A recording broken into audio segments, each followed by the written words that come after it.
بزرگان دین کا کہنا ہے کہ یہ جو شعبان کے دوسرے 15 شروع ہوتے ہیں، اصل میں رحمتوں کی رم جھم شروع ہو جاتی ہے۔ جیسے سورج نکلتا ہے نا، وہ تو نکلتا ٹائم پہ، لیکن کچھ دیر پہلے فجر صادق نکلتی، پھوٹتی ہے، روشنی ہوتی ہے، پتہ چلتا ہے آفتاب عالم تاب ماہتاب نکلنے والا ہے، آفتاب عالم تاب چمکنے والا ہے۔ اس سے پہلے کا اجالا اجلا موسم بتا رہا ہوتا ہے کہ اب روشنی آنے والی۔ ایسے ہی جس شخص کو ماہ رمضان قیمتی نصیب ہونا ہوتا ہے، اس کے شعبان کے آخری 15 دن تبدیل ہو جاتے ہیں۔ اور جس کو شعبان کہتا نہیں علی 15 دن ہے نا جو مرضی کرو، یہ علامت ہے کہ آگے ابھی اس کو آگے بھی کچھ نہیں، پہلے سے تیاری کرنی پڑے گی۔ تو ایک چیز توبہ، دوسری چیز اچھا اس میں پھر علماء کی آپ بحثیں ہیں، یہ جو 14-15 کے درمیان کی رات ہے، اس رات کے حوالے سے ایک علماء کا طبقہ ایک اس طرف ہے، وہ کہتے ہیں کہ چونکہ اس رات میں لوگ خرافات میں پڑ جاتے ہیں اور جناب پٹاخے بجاتے ہیں اور رسومات میں پڑ جاتے ہیں اور عجیب قسم کے پروگرام کرتے ہیں جس میں بجائے دینداری کے مسائل پیدا ہوتے ہیں، لوگوں کی آنکھیں چلی جاتی ہیں پٹاخوں کی وجہ سے، لوگوں کو نقصان پہنچتا ہے۔ وہ کہتے ہیں اس میں کچھ بھی نہ کرو، خدا کے لیے کچھ نہ کرو، کیونکہ کچھ کرو گے تو بیڑا غرق کرو۔ ایک طبقہ علماء کا اس طرف اور ایک طبقہ علماء کا اس طرف ہے، وہ کہتے ہیں نہیں اس رات میں کرو لیکن چھپ کر کرو، جو مرضی عبادت کرو، کسی کو پتہ نہ چلے۔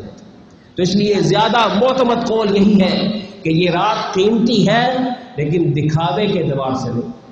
آپ کی وہ نیکیاں جو کسی کو پتہ نہ چلے وہ اللہ کو اس رات میں بڑی پسند، آپ کی بیوی کو بھی پتہ نہ ہو کہ آپ نے اس رات عبادت کی، آپ کے بچوں کو بھی پتہ نہ ہو، بس آپ ہو اور اللہ ہو۔ 4 چادریں اپنے کمرے میں لٹکا دو کہ آج رات میں اندر جا رہے ہوں، میں نے نہیں پوچھنا میں کی کر رہے، بس جو دل میں آئے عبادت کا، نفل کا دل چاہے نفل پڑھے، تلاوت کا دل چاہے تلاوت کرے، ذکر کا دل چاہے ذکر کرے، دعا کا دل چاہے دعا مانگے، اور اللہم اغفر لی وللمؤمنین والمؤمنات والمسلمین والمسلمات، اس دعا کی جو ہے ایک تسبیح پڑھ لیجئے۔ جو دل امت کے لیے دعائیں آپ پڑھ سکتے ہیں، ربنا اغفر لی ولوالدی وللمؤمنین یوم یقوم الحساب، یہ پڑھے، کوئی پابندی نہیں، لیکن مخصوص نوافل، مخصوص صورتیں، مخصوص نشستیں، مخصوص حلقات، مخصوص بیانات سننے کے لیے جانا پسندیدہ ہے۔ یہ تنہائی کی رات، اس میں تنہائی میں اللہ سبحانہ و تعالیٰ چاہتا ہے کہ میرا بندہ وہ کچھ کرے کہ مجھے پتا ہو اور اس کو پتا ہو۔ تو اس لیے آج کی رات قیمتی بنائیے، کچھ ایسا کیجئے، آنکھوں سے اشک بہائیے، کچھ تلاوت بھی کیجئے، کچھ دعائیں مانگیے اور کچھ سچی توبہ کیجئے کہ یا اللہ ماہ رمضان آ رہا ہے، میرا برتن صاف کر، میرا ظرف پاک کر، بس یہ کام ہے آج کی رات کا۔ روزے کے حوالے سے شعبان کے روزوں کو نبی علیہ السلام نے چونکہ خود رکھا تھا، اس لیے اس وجہ سے کوئی شعبان کے روزے نبی علیہ السلام کے پسندیدہ تھے، اس حوالے سے رکھ لے۔ نفلی روزوں کے بارے میں سوال نہ کیا کرے، نفلی روزوں کے بارے میں سوال نہ کیا، کوئی مرضی ہے رکھے نہ رکھے، جب آپ اس کو لازمی سمجھتے ہیں بدعت بن جاتا ہے۔ تو توبہ علامت ہے کہ اللہ بندے سے راضی۔ دوسری چیز باوضو رہنا، اس کے بڑے فائدے ہیں۔ باوضو انسان کے پاس فرشتوں کو بھیجا جاتا ہے کہ اس پر میری رحمتیں آ رہی ہیں، تم بھی ساتھ بیٹھو، تم پر بھی رحمت آ جائے۔ فرشتے بھی اس نیت سے آتے ہیں تھوڑی رحمت ادھر بھی پہ۔ باوضو ایک صحابی نے کہا یا رسول اللہ صلی اللہ علیہ وسلم رزق کے مسئلے ختم نہیں ہوتے، فرمایا ادم علی الطہارہ، زندگی میں جب وضو ٹوٹے وضو کر لیا کر، یہ مسئلہ حل ہو جائے، پاک رہا کر، پاک بندوں کے رزق کھل جائے گا۔ تو اس لیے باوضو رہیے، لیکن یہ وہ رہے گا جو کم کھاتا ہو۔ پیٹ کو بھرنا اس دور کی بڑی بدعت ہے، یعنی پیٹ نہ بھرا کرے، پیٹ کو ہلکا رکھا کرے۔ اس سے بندہ فٹ بھی رہتا ہے، طاقتور بھی رہتا ہے، چوکس بھی رہتا ہے، چکنا بھی رہتا ہے، بیمار بھی نہیں ہوتا۔ اور کیا ہو جائے گا اگر بھوک زیادہ لگ گئی اور تھوڑا دیر سے کھانا ملے اگلا، کوئی بات نہیں۔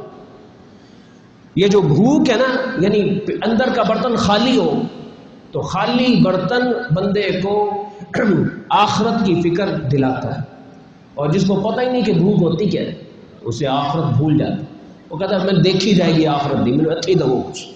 تو اس لیے پہلا کام توبہ، دوسرا کام باوضو رہنا۔ اور حدیث شریف مختلف حدیث ہے اس رات کے بارے میں، آخری بات کر رہا ہوں۔ آپ علیہ السلام نے فرمایا کہ اللہ تعالیٰ اس میں مغفرت کے فیصلے کرتے ہیں اس رات میں، مگر دو لوگوں پر کی مغفرت نہیں ہوتی۔ نمبر ایک، جو اللہ جتنی محبت کسی اور کو، اسے مشرک کہا جاتا ہے۔ اللہ سے بھی محبت ہے اور پیسے سے بھی محبت ہے جی۔ فجر میں اللہ سے محبت میں تو اٹھتا نہیں، لیکن فجر میں کو کیا جی تینوں میں 2 لاکھ روپے دے دوں گا آج نہیں، تو ماشاءاللہ رات نیند نہیں آئی۔ یہ کیا ہے؟ محبتوں میں فرق کیوں آ گیا؟ تو اس لیے اللہ تعالیٰ جتنی محبت کسی اور کی، نہ پیسے کی، نہ بیوی کی، نہ بچے کی، نہ اولاد کی، نہ جائیداد کی، نہ اسٹیٹس کی، نہ عزت کی، نہیں مجھے اللہ سب سے عزیز۔ تو مشرک کی بخشش نہیں ہوتی اس رات میں۔ دوسری چیز، مشاحن عربی زبان میں آتا ہے کہ جو دل میں لوگوں کے لیے غلط جذبات بھڑکا کے رکھتا ہے اور چغلیاں کھاتا ہے، لڑواتا ہے، اور دوسروں کو بھی بد ظن کرتا ہے دوسروں سے، ہر وقت اسی چکر میں ہوتا ہے کہ میری وجہ سے کسی دو میں کھٹ پٹ ہو جائے، ایسے بندے کو بھی اللہ معاف نہیں کرتے۔ تو اس لیے سینے کو صاف کیجیے۔ ہر وقت کسی نے زیادتی کی ہے، بدلہ لے سکتے ہیں، لے لیں، نہیں تو چھوڑے، یا اللہ میں نے تجھ پہ چھوڑ دی، میں نے اپنا دل صاف کر ختم کرے۔ معاف کرنا، ہم جس معاشرے میں رہتے ہیں یہاں یہ معاشرہ کہتا ہے معاف کرنا بغیرتی ہے، اور مدینے والے نبی صلی اللہ علیہ وسلم فرماتے ہیں معاف کرنا میری سنت۔ تو آپ بتائیں کہ ہم مدینہ والے ہیں یا کون سے؟ سوچے ذرا، ہم نبی علیہ السلام کے قریب یا معاشرے کے قریب ہو چکے؟ تو نبی علیہ السلام جتنی محبت اگر آپ نے معاشرے کو بھی دے دی، روایات کو دے دی، رسومات کو دے دی، ایمان قبول نہیں۔ اس لیے یا معاف، یا بدلہ لو جتنی زیادتی ہوئی، یا معاف۔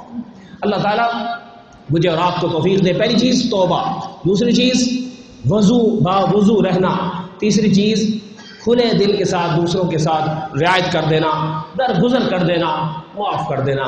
اور سب کو معاف کر دیتے ہیں، بیچاری بیگم کو معاف نہیں کرتے، اس کو ہی کر دو معاف۔ کہیں نہ کہیں جگت لگا ہی دیتے ہیں، اے میرا رشتہ کتے ہوندے رہ گئے، تو ہی آنا سی میرے۔ اس یاد رکھیے، اس سے بھی اللہ کی رحمتیں رک جاتی۔ تو اس لیے کچھ بھی ہو، خصوصی سفارش کر رہا ہوں، ان کو بھی معاف کرو۔ وآخر دعوانا الحمدللہ رب العالمین۔